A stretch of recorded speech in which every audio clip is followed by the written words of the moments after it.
can't hear. I've had land here since '72, and I've lived on the islands for going on 18 years. In that time, since '72, all these various configurations for bridges have been investigated. They've been financially investigated, they've been looked at by engineers and all levels of government. And the answer always comes up the same, no matter which configuration you're looking at. And the big word to think about is non-viable. For heaven's sake, it is non-viable. They have spent thousands of dollars looking into the costing. It is non-viable. The same thing comes up over and over again. So that's one thing. Number two, nobody seems to give a damn about the environment. Well, I do. And maybe some of you other people here do too. Lots of us come here because we like it.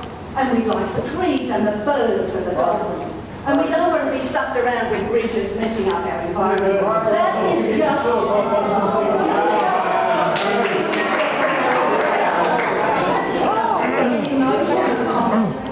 Factual comment is we live in a marine park.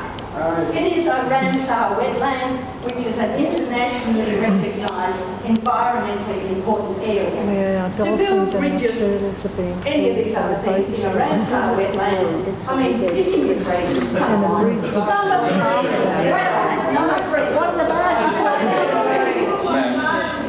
what the people want? You've made that.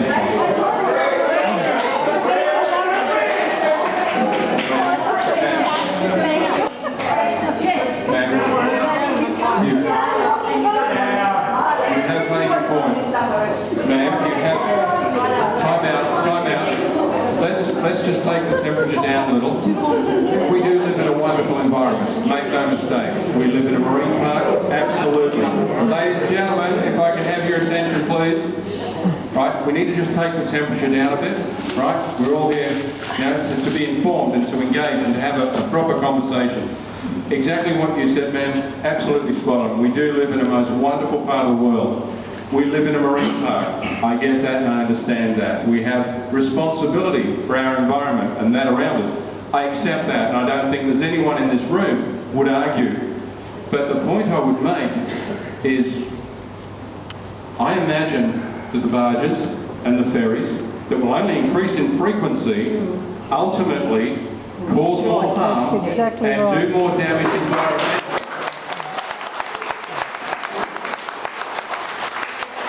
More damage environmentally in the longer term.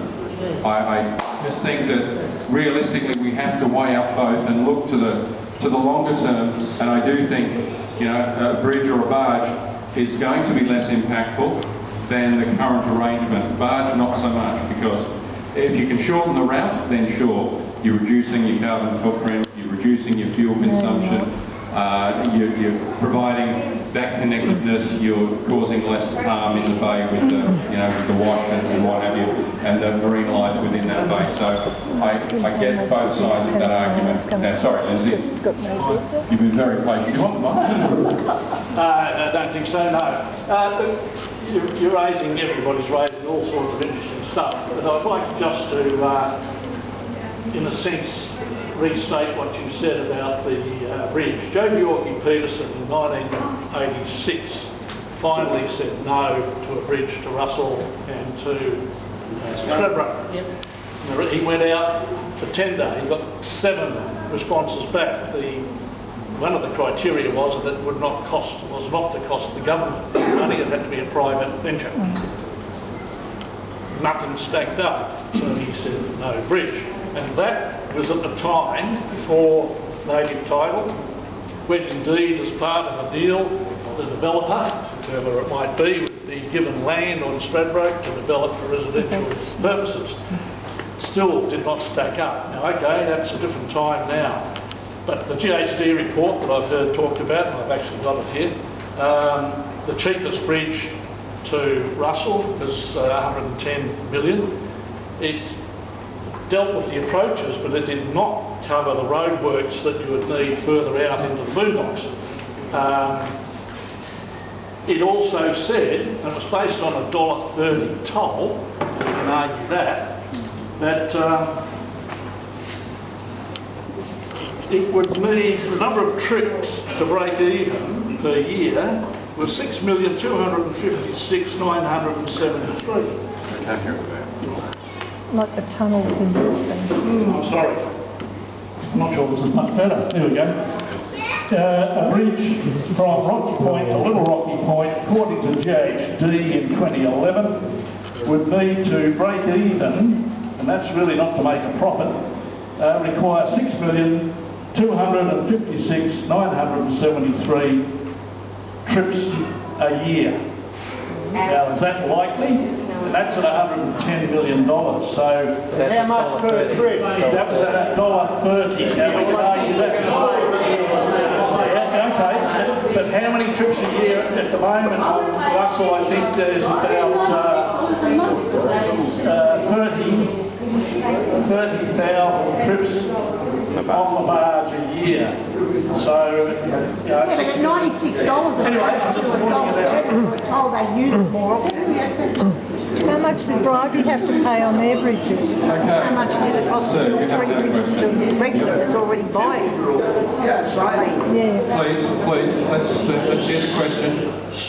I got a couple of points. One, once you lose the environment, it's gone. Sorry, what was Once that? you lose the environment, it's gone. Okay, I'm not saying anything. This is your decision. Yeah. Okay, I'm just making those points. Once you lose the environment, it's gone. What is the image that you have of the island? What people are you serving? Are you serving workers who go and see the island as a cheap place to live, and they go back and forth to the mainland for work? That's one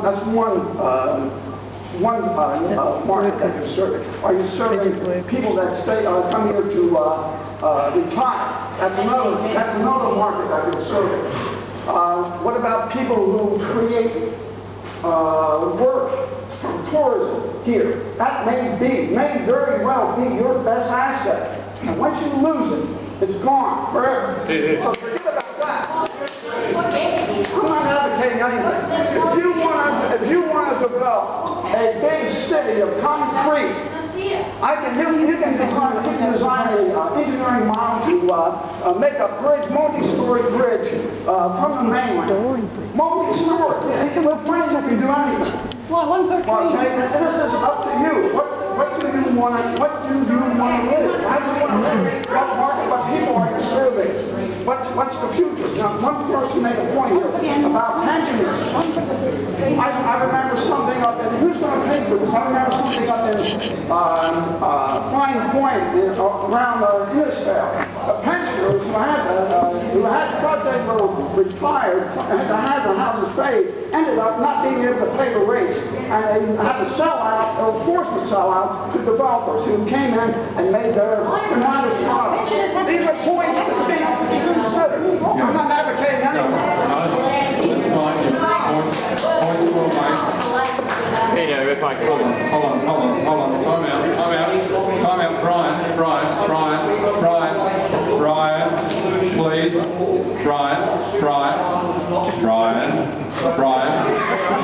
Brian. No one can hear you, Brian. Unbelievable. Sorry, Joe, you had a question. Thank you. Or a comment. Well, I just have a query, Peter. Given the population now of the Southern Moreton Bay Islands, and indeed the governments and the councils have been trying to hold the tide back of population for years. We're all aware of that.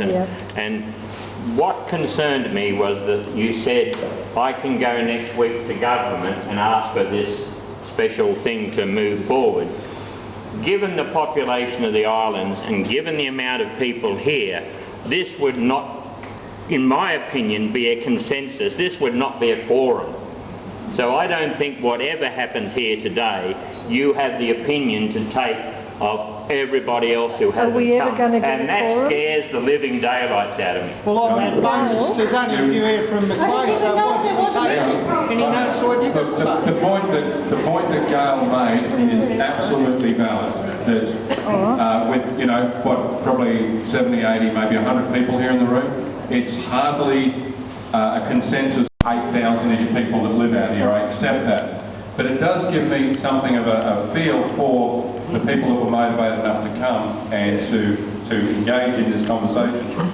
The other thing that I put up on Facebook, and it's something I don't want to ambush Mark, it's something I did mention, is that I think there is an opportunity to kind of address that comment that you made in doing a survey, perhaps through a council rates notice, sending it out to every...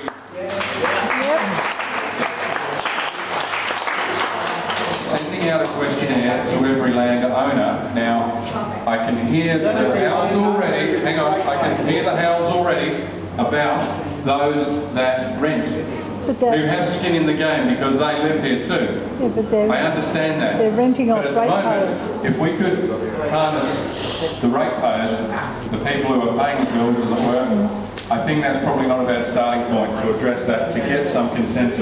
And the consensus will be different from all islands. Mark, can that happen? Can that happen next rates? Can I just take the discussion just a little way from where we're at? And I'd just like to take the conversation a little way in a little bit of a different direction.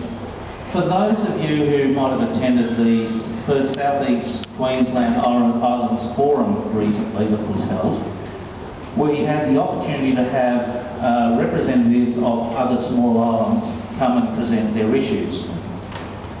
Some have similar issues, some have a lot of different issues, but there was one thing that was common amongst all islands, is that the best decisions come from the residents. The best decisions for the future of what happens to the islands must come from the residents and not from those that live apart. So it's important to have the skin in the game. The second thing about which most of us should already know the history of these islands, of how they were created and the problems that were presented to us and still present themselves today. Beyond the bridge, there are lots of issues. There's lots of things that need to be done. Now, Kangaroo Island Council, they faced more difficulties than we faced, but they managed to get the state government to form a commission to work in partnership with the Island Council and the people to plan for long-term infrastructure and a plan to deal going out 10 years and beyond to come to a position where what is required by the islanders can be delivered. When Peter mentioned earlier a PDA for the islands, that twigged my ears up, not only for transport issues, but for a whole range of infrastructure issues as well.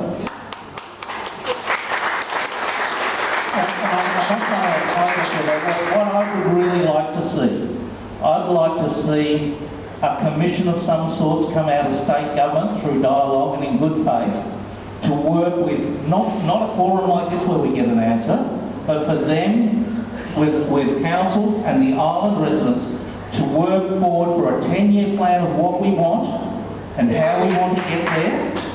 And for in part, we do have land and assets that we can contribute if you want public, partner, partnerships through PDAs, but we have to develop methodically and carefully the outcomes that we want and how we're going to get there affordably and have all levels of government working together and not raise an expectation that because we talk about something now it's going to be delivered next year, because from what I've seen that never happens. But we need to work out in the longer term. So what I'm saying, Peter, what I'm getting at, what I'd like to see is for you to go back to the state government and see if there's some way we can form some sort of partnership with the state to recognise what's happened in the past and work together with the community for a pathway forward.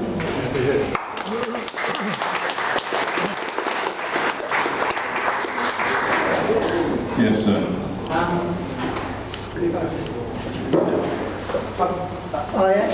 I think that we could actually probably have a bridge next year if we... Sorry, what was that? We'd probably have a bridge next year if we called them the Campbell-Newman Bridge. We'd get the funding really quickly.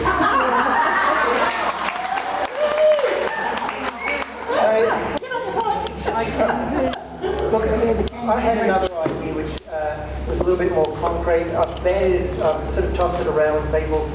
I think that we really urgently need access on and off the island.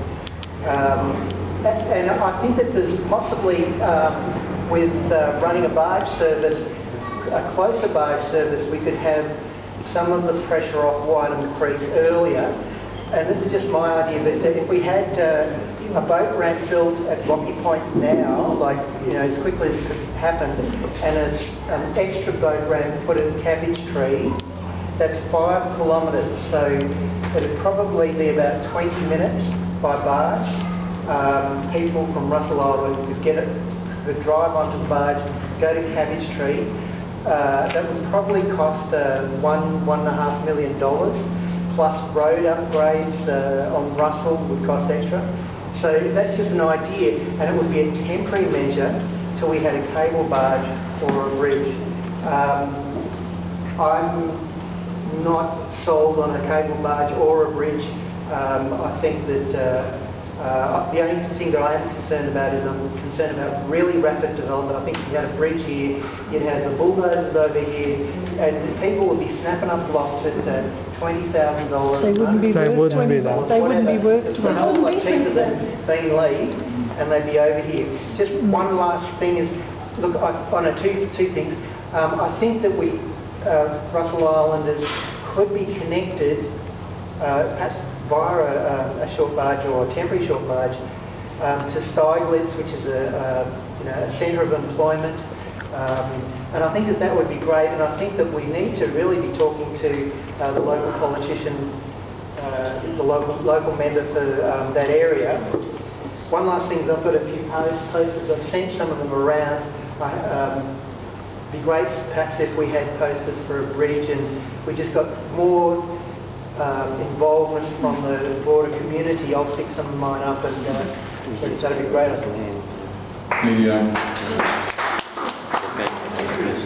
The challenge I see with that proposal is it's around the numbers. If you're talking about 20 minutes to get from here to there, does that include 5 minutes loading either end? So are we rounding it to about half an hour? Travel time. So let's just exercise that option, and I'll tell you that these are just some of the challenges. It doesn't mean that my mind's closed to it. It doesn't mean that it won't happen, can't happen, but it's just the idea on the surface sounds great. What you need to do is just kind of back that up a bit and have the discussion. Let's presume 20 vehicles on barge. That's bigger than Coochie barge. It's not as big as the one here, but it's a reasonable number. You're getting 20 vehicles off literally every hour. That's not enough to really relieve. It's a way forward, but it's not really enough. I don't know that it would be financially viable from the operator point of view, and I don't know if it really addresses some of the problems based on the cost per return, the cost per return. It's a big investment, but happy to have that discussion some further. Evelyn? I was wondering what facilities we would have by going to Cabbage Point. How many Russell Island people would want to go there?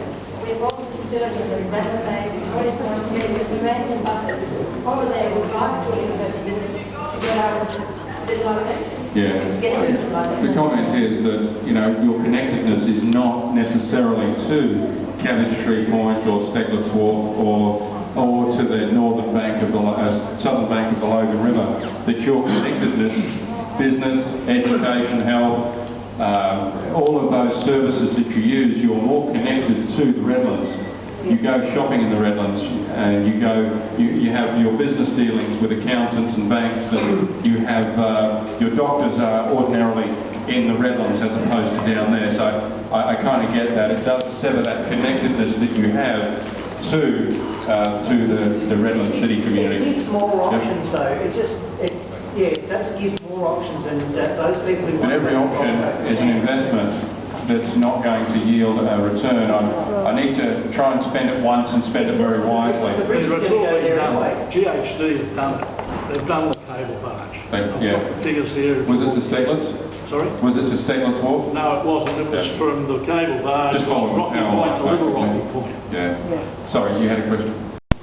One thing I think we all agree here is that there's a lot of different opinions. A hell of a lot of different opinions. One of the things that I would like to point out is that we have, certainly the ones who've been here long term would know, we've had these arguments over and over and over. And we can also hear at these meetings yelling and shouting, and we don't get any further advance because it just gets drowned in the quagmire. And then the finish, we get the same answer we got one previously, which was they don't know what they want. And everything stops. It comes to a screeching halt. The part that we have to keep in mind that whatever solution we chase, it has to be economically viable. That is the killer for everything, no matter what it is. We definitely need some sort of committee that can at least put forward solutions and put forward the information that everybody can look at and find out whether it is economical or not economical, because economy is going to be the only answer that will fix it. And I think that when we argue about what we like and all the suggestions we like this extra barge down there is great. But if you speak to the people who run these barges, the first thing they'll tell you is, okay, well, we'll be down there and operate it for a while, but it'll soon be out of action because it costs too much to run the two services. We can make more money doing the one loop. And this is the sort of thing that you'll be facing every time. So you need to face these things, but we need someone doing a survey and working out proper solutions and putting them forward for us to speak on and vote on.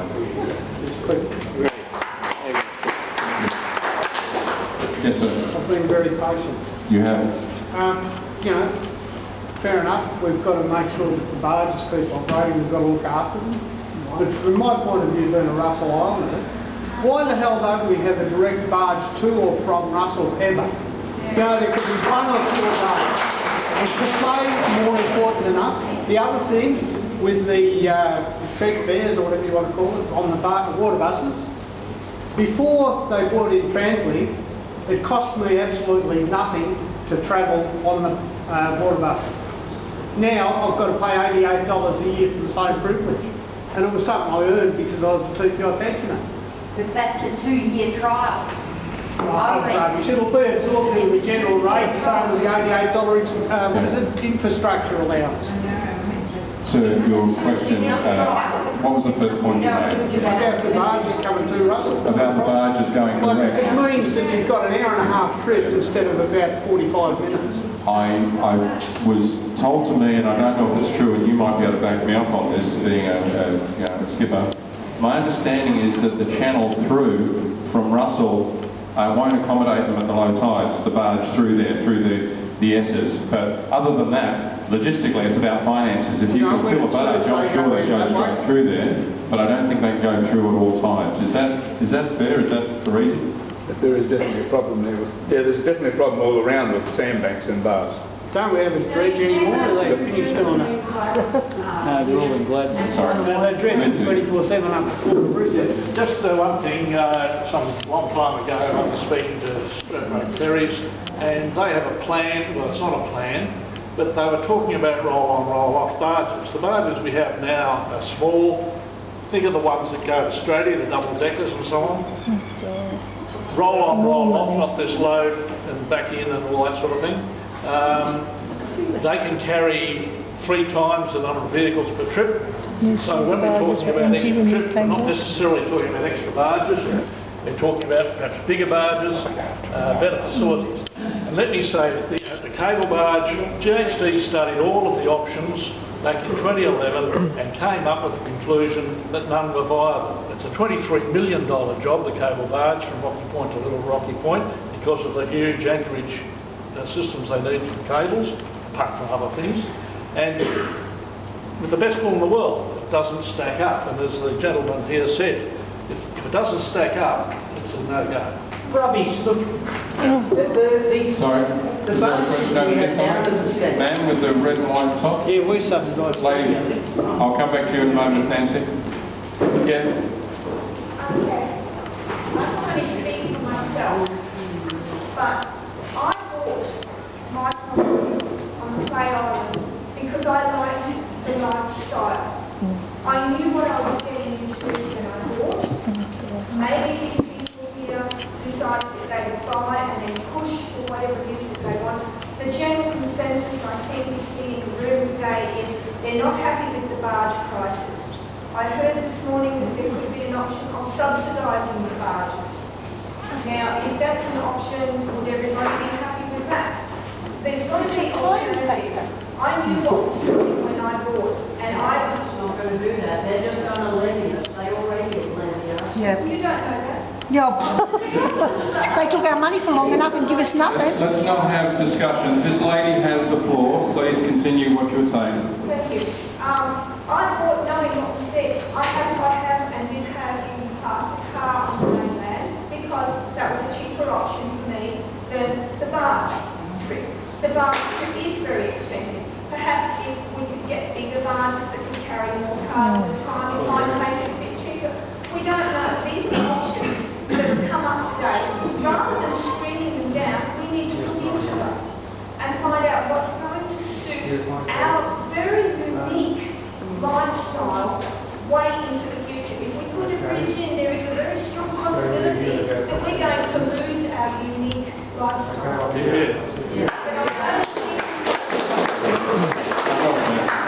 Sorry, Nancy, did you have something? Just going back to the barge. Excuse me, mate. Is there any chance you could take that call outside? Cheers. You were saying? Russell Island Boat Route, we did used to have a direct boat route to the mainland, and with the review of the marine park, 4 years ago, 3 years ago, something like that, the direct route to from Russell to the mainland was stopped, and that all had to do with protection of the channels, which were getting churned up very, very badly. They still are getting churned up by the barges that we use, but that was to protect the channel a bit more. So that's why we don't have a direct barge route to Russell, from Russell to the mainland, and suggest that we won't, certainly not as long as we've got the kind of barges that we have. The other thing about the barge routes, of course, is that the prices went up dramatically. I don't know if anybody's raised this issue, but about commercialization. If you go back a few years, it was actually quite cheap to go back and forth on the barges. $32. And so it was maybe $45 to go back and forth. And that's only going back about 6-7 years. And now it's 90. So that's a big difference, and that is one of the reasons why the parking has become increasingly a problem on the mainland. There are a lot of people who, if there were a shorter barge route, even if it went down across at the bottom of Russell Island or across the top of the flag, would take that rather than keeping a car on the mainland. There are other people who will always need a car on the mainland. We have to keep both of those issues firmly in view.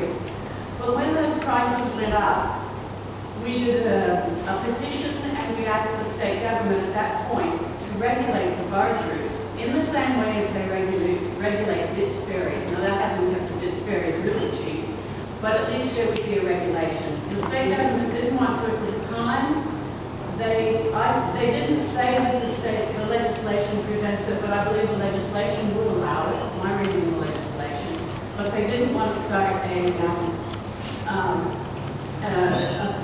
they didn't want to start this one and then have to think about legislating and regulating all of the other barge routes. But the difference is that our barge routes go to residential islands, whereas something like Fraser Island or many of the other barge routes don't go to residential islands, are not serving this sort of community. So it really wouldn't be a precedent for something else. Now that may help us in some way to get some sort of regulation or subsidy or something, and that might help them getting people using the barges a little bit more to take some of the pressure off Line 3. But we won't get barge routes away from Russell. All right.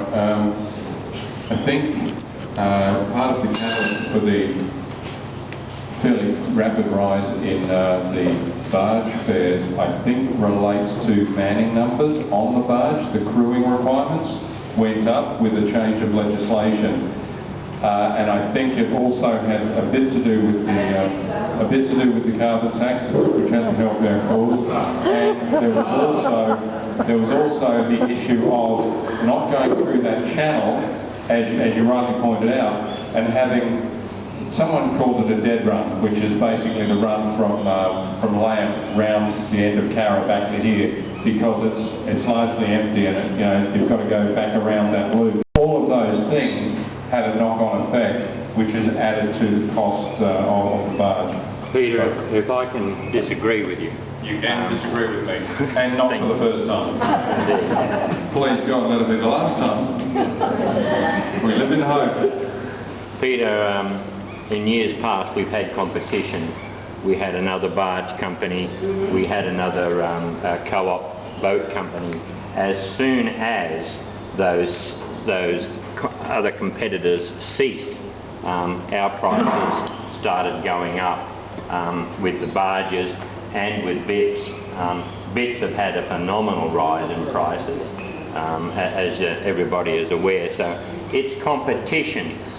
We hear it from government, we must have competition, and allow that competition to bring the prices down. It is not the carbon tax, it is not an extra decking that's causing so much money. I put it to you.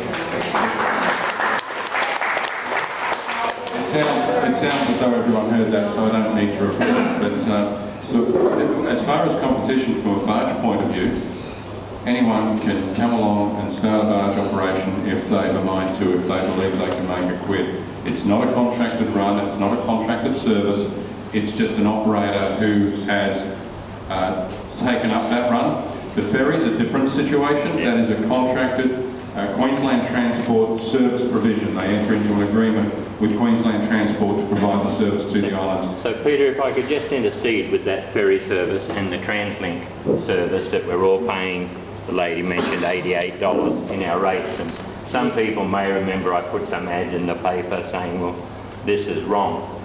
And Peter, I've heard you say I delivered TransLink. It indeed was your branch that put the motion forward for TransLink, and the president of your branch at that time went and asked your office for assistance to do the write-up so it could go to LNP convention. And indeed, it was Andrew Lemming's office that had to bring that in, because your office would not assist to bring it in. Andrew Lemming's office, Bowman, brought the barge routes here, or brought the TransLink here, because it was Andrew Lemming's office that put it up to convention. At convention, it was unanimously passed, no dissenting opinion, give the Bay Islanders TransLink. They did not say, give the Bay Islanders TransLink, but charge them $88. So,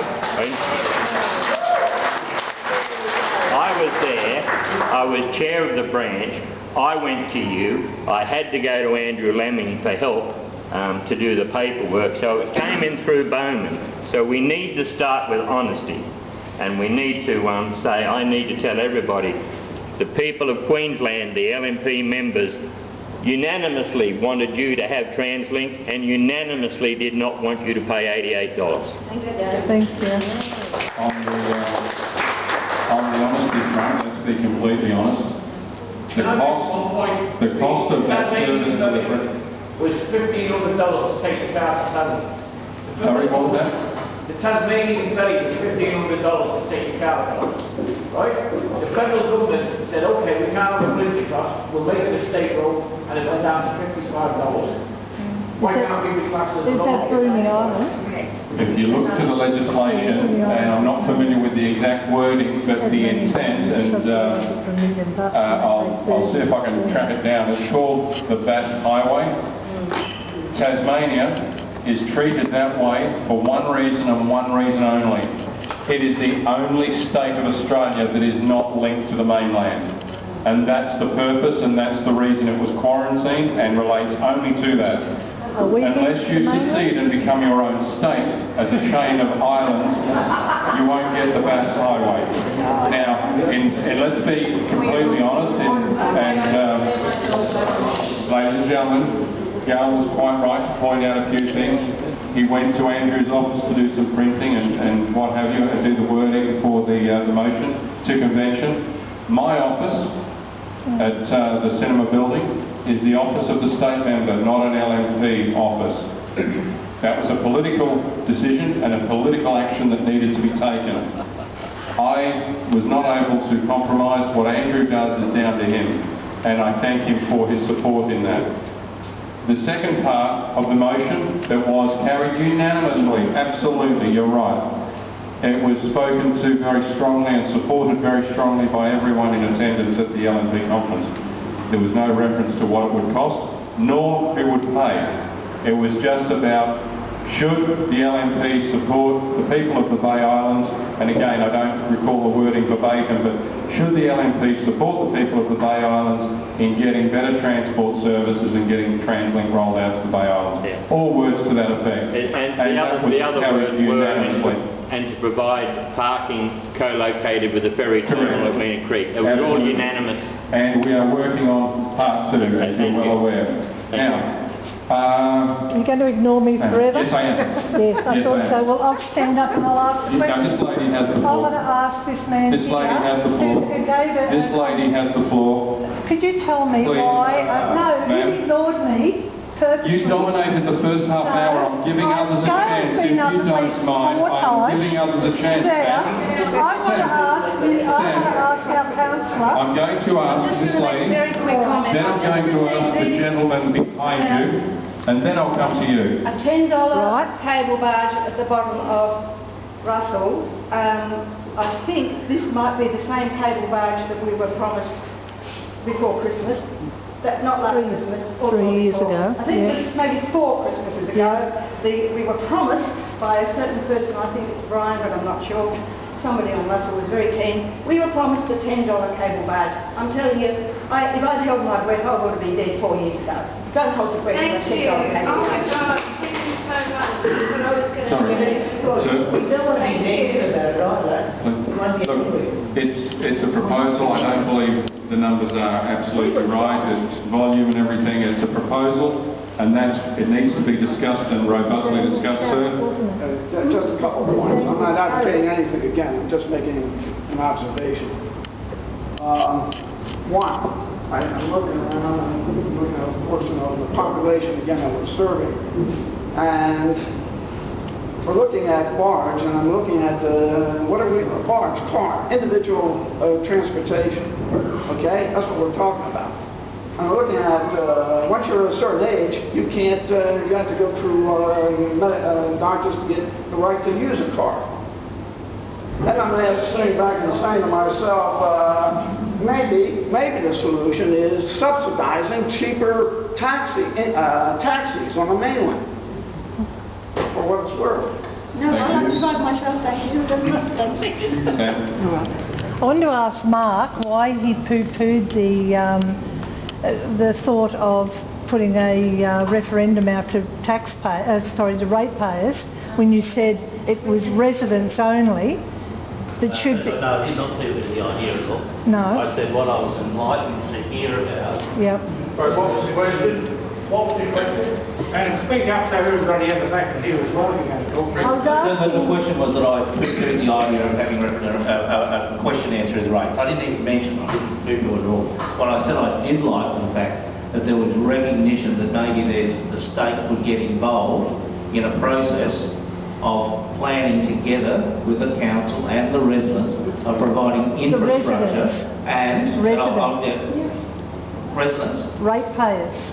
No, residents. No, ratepayers. Why? How do you think you got everything? How do you think you got everything here? Ratepayers are not on the island. 6,000 people. 6,000 There's a ratepayers. lot of ratepayers who would be welcome to come up and join in the conversation as well. Many who live interstate and overseas, but the reality of what we deal with is people here who are living here who have an interest in the island. But I would see that discussion would be best done through an arrangement with the state and the council, not just the council putting out a questionnaire, which I can't authorise because it would have to be a motion of council, but we don't have the resources to act on it. If we have to act on what the residents want, we should have the engagement with the state to jointly work out ways what the we can fund ratepayers want. Ratepayers, residents, I don't care who's there, everybody as well. But there has to, what I want to see is I'd like to see something like a PDA or something of a commission or a panel where state government is involved with us to work out a long-term strategy. I don't believe we're going to achieve anything out of little meetings like this because we all come away with a different Well, that's idea. where the PDAs came from. Has to take time, council, residents, ratepayers, whoever, people at Brindle Bay that have got an interest in, I don't care, but that has to be a longer process and discussion. I can't see anything coming out of the discussion like tonight. I was asking why a referendum couldn't be sent out with the rates. Well, it could be, but where do you go from there? We need Well, to you have can some- at least have an idea A of lot of what... us have been here for a long time, we've seen lots of promises, this is going to happen, that's going to happen, and nothing ever happens at the end of it. We need to have something planned where there is money at the back of it. If we're going to bring up something and raise an issue to discuss, we've got to be able to deliver on it. So what the point is sending out for the council to send out referendum of questions when there's nothing in the bank to do something at the end of it? But at least you know, instead of asking this question time and time again, do we want a bridge, do we don't want a bridge, do we want this, do we want that? If we got it just in one referendum, you could then at least have the numbers in front of you to say this is what they want. I think it has to be a bigger process than that. It has to be a bigger process. Right, there's a question in front of you. I was listening to your introduction about the lack of funds in the state government and the proposal about the car parking over on Wyman Creek and the development of the redevelopment of the ferry terminal, which everybody's interested in. Where is this money going to come from? Who is actually going to pay it? Is it going to be developers when they come in and put up their hand and for viability's sake, we're going to be able to spend $40 million on this development but still make a quid? Is the state government going to pay it? But I'm broke. What's going to happen? I mean, to me, it seems as though we're putting up all these big ideas, and at the end of the day, we're going to be waiting 5, 10 years because the government's got no money and we haven't managed to attract viable interest in from private enterprise. All right. The question fundamentally was probably multifaceted, but basically the PDA process, how is that going to fund the parking, fund the infrastructure that's needed, the bus interchange and the ferry terminal, whether it's developers that are funding it. My opening comments were that the state government is, our finances are not as healthy as they could be, and so how is the state funding it? Is the state putting any money into it? So questions around that viability and how the whole PDA process was going to happen. Would we still be waiting 5 years for anything to happen? There's a couple of options there. Council/state government own land in that precinct. That land could be put up for sale, just on open market. It's waterfront property, much sought after, great opportunity from a development point of view, with some commercial mixed use, with retail, residential, residential accommodation, apartment style opportunities. That's one mechanism or one vehicle that could be utilised. So basically, that's one way forward. The other way forward is a developer could come along and say, do you know what, I think that we could do a parking strategy that has some commercial return. We can build the bus and ferry interchange with some retail options. In my mind, if I had the money tomorrow, I would see an opportunity where the ferry pulls in, you get off the ferry undercover into a building, you walk through like what would be equivalent to like a shopping arcade, with some retail opportunities there. Your convenience store, your coffee shops, a cafe, ticket office, tourist office kind of thing.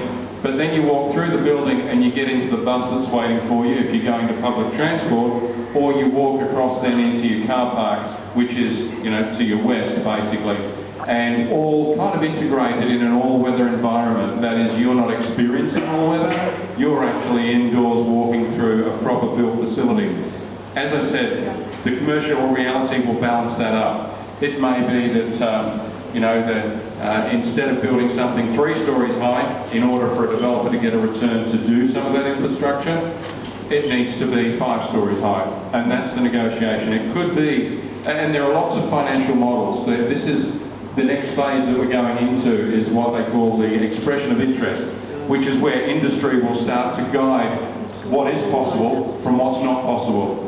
There are opportunities for a marina. Now, a developer might come along and say, I can do a marina. In order to buy that acre of water or sea space, I'm prepared to tip in X. And that goes towards then the infrastructure that we need, because there is some infrastructure that's cash positive and other infrastructure that's cash negative. The stuff we've got to provide as a government is the cash negative stuff. But we've got to leverage off the cash positive stuff that industry or development could invest in to fund the cash negative. We do have some skin in the game from our real estate holdings, jointly with ourselves at council, and the other skin in the game that we have is, you know, going forward as a government, we do need to spend money on jetties and on the transport. So let's spend it once and spend it wisely, and let's look at our 5-year program and bring that forward perhaps for what we have, you know, sort of penciled in to spend on transport infrastructure. So there's all those opportunities. There's all those opportunities. Where we actually end up, I don't know. Whether it's one developer that kind of takes on the whole project, sees a vision and an opportunity, or whether it's multiple stakeholders. As I see it, I think I started earlier with the You've PDF. already said that. Like, that will ruin the waterfront. We do not want 5-story things on the waterfront. Have you ever seen the view across the Scrub Road? That is a beautiful expanse of water. Who wants to see great big 5-story mega Hang on, shopping? great big 5-story mega, can I get you to hold back the emotion and let me tell you something? Right here, right now, all of those properties that you park in front of at Wyndham Creek, Hamilton Street, Outridge and Banana Street, all of those homes in that precinct have what they call a medium density designation on them. That entitles them to build to a certain height. Not 5 stories. Yes, it is. So that's There are some that are 11 metres, 13 metres, 11 metres, 9 metres, height restrictions, depending on what part of that precinct you're in. But yes. Do you think 5 stories there at the Yes, moment? you could. You At could. the moment? Yes, you could, right now. Is there anything there now? Oh, sorry, is there right now? No, Yes. of course there isn't. But can I tell you, the only reason those opportunities have not been taken up is if I owned a parcel of ground in there and I could build a nice 5-story, you know, apartment, a little, you know, a block of flats or whatever, there is no way I'd spend $1 there to look at a car park. It is. To look at a car park. Correct. Yeah. That's why the parking moves back of house. When the parking moves back of house to the ferry terminal, you then open up, you liberate those opportunities along the front of the parklands. That's where you put your marina. That's where you get the whole dynamic, you get an exciting place happening. If you imagine, you know, and it's not going to be a South Bank, but those kind of opportunities, the South Banks of this world, the Redcliffs of this world, with the parklands in the front and then the built form behind, that starts to stack up and get exciting. I like to think of Bribey Island, but yeah. Well, you can think of Bribey. I don't know what their height constraints are.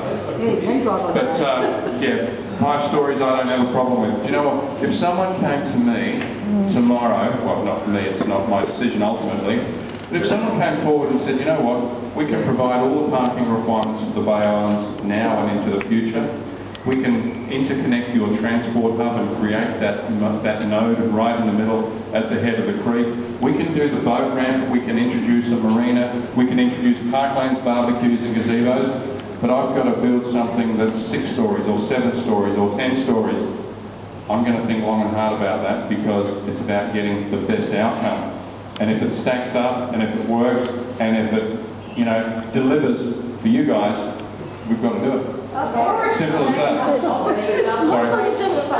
I'm sorry, what was that? The more it's stacked up, the more stories, that means you've got one big ass ugly building there, yes, it doesn't need to be ugly, but then you've got almost like 10 other floors worth of space that can still be parkland, rather than have a giant 1-story parking lot, which is like 10 times uglier than one building and 9 spots. The car park, though, by design and by location, doesn't actually jump out of the ground that much. When you walk around the areas I'm talking about, and I've walked around it many, many times, when you build your car park where the cadets are now, you'd be almost at 3 stories of parking before you even break the road, before you even get to road height.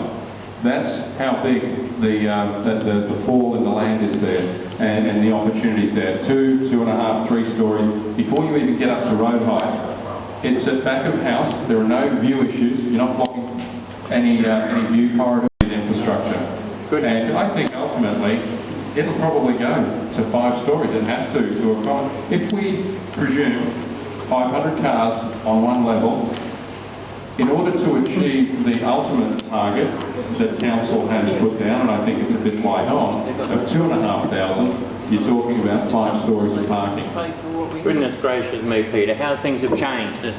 When Melbourne was in council and we had another mayor and a few other councillors, a 10.5 metre parking station, not 5. Hang on, let me just nail this one down. The 3-storey car park was absolutely obscene. And I was absolutely obscene. It was wrong. It was right on the front.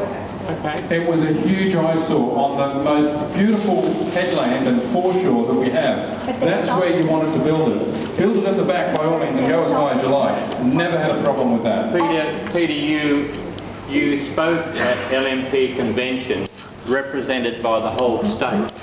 So did Andrew Lemming for TransLink and for co-location with the ferry terminal, and I believe you presented a diagram that was made available to you by our parking spot for a 3-metre co-located on the I am a servant of the people, Gail. The branch put that forward and I tabled it. You're absolutely right. Thank you.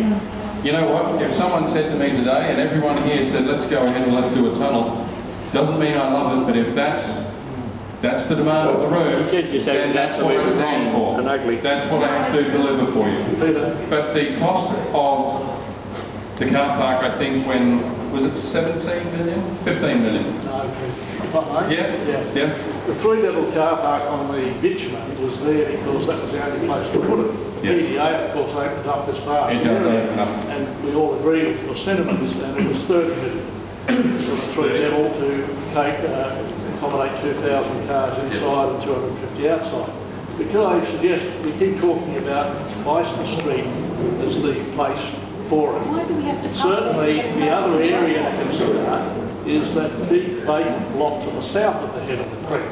Yes. Which is even further out of people's sight.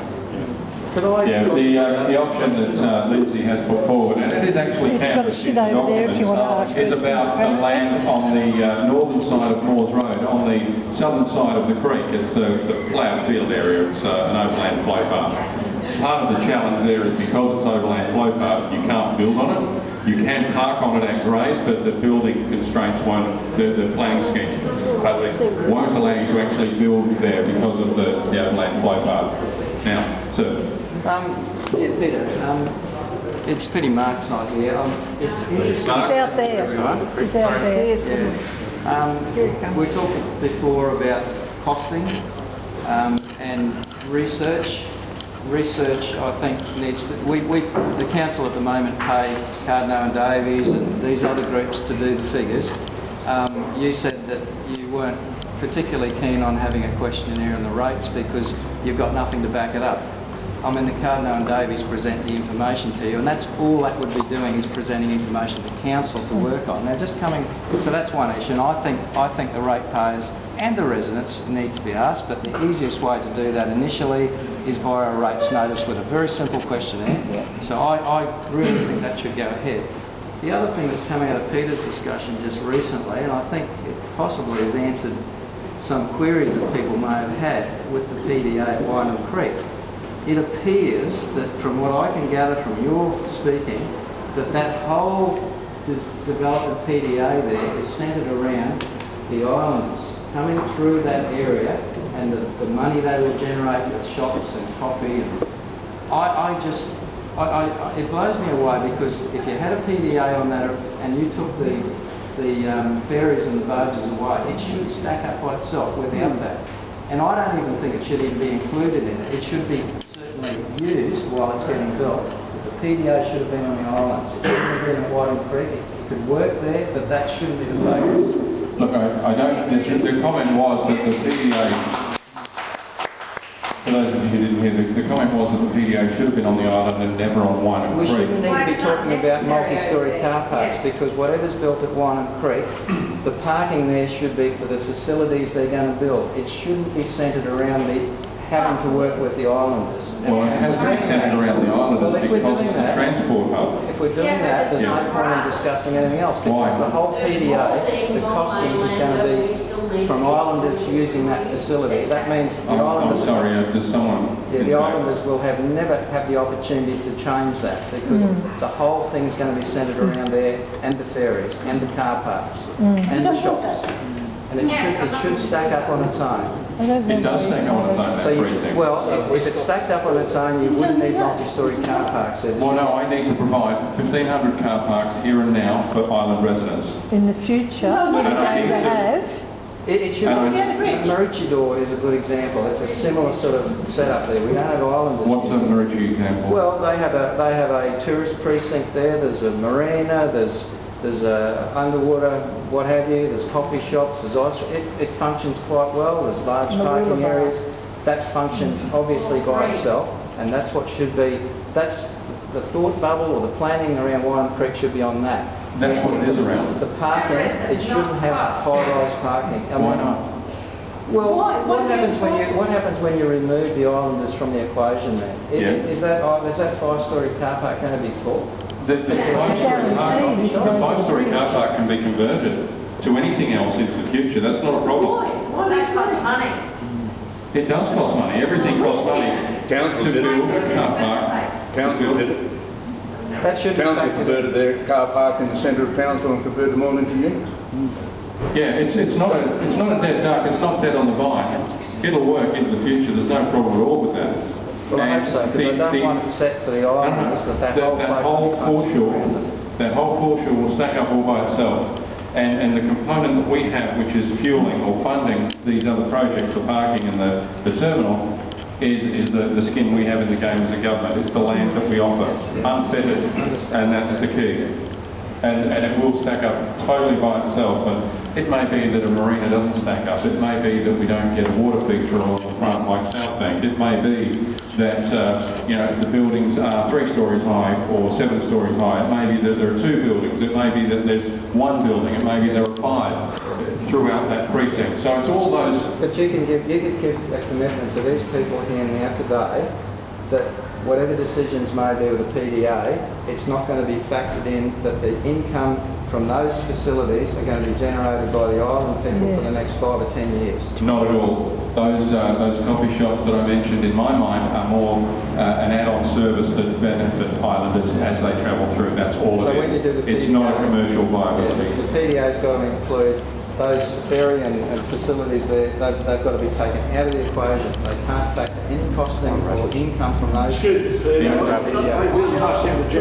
only cost that is factored into the parking is people paying for parking, as in the secure reserves cost. That has to be in the mix for the parking, as it is now. For how long though? As long as people want to pay or need to use that facility.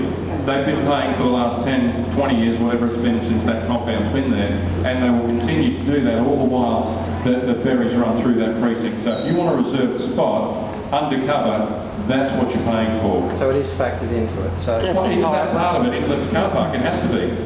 But it's not factored into the other part. The other part's standalone. Sorry, Lindsay, you want to come around to that?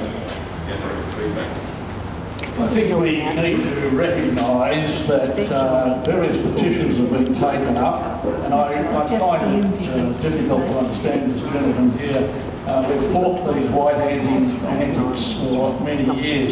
The overwhelming majority of islanders want the parking at Wyman Creek. There was a petition of 6,000 signatures, mostly mainlanders, that supported us in that. And until and unless this Dreamtime stuff, which has proven to be not viable. No, it is. No, it is viable. It used to be not viable. It used to be not viable. We must have Wyman Creek. Yes. And to have 1 or 2 people speak, that's fine. You can have your Lindsay, opinion. why? Be aware, the majority of islanders want to go to Wyman Creek. That's the footprint we've always had. Lindsay, why can't you have we're going to have for a long time. Lindsay, why can't you have both? Why can't you have both? Lindsay, you're right in many respects. It is your touch point to the mainland. It will be in the shorter and the medium term. And it may ultimately be, you know, forever for some of the islands. That's it. depending I on- told you it was a and setup. Reading the room, and I know it's not cast in stone, but the mood in the room is yes to Russell, no to the other three. If that were the go-forward position, then Wynham Creek remains in the mix. It remains your touch point to the Big Island from a ferry point of view and even from a barge point of view. So don't sort of discount Wynham Creek as a disposable project. That's a real deal project, and the parking can always be converted down the line for other uses.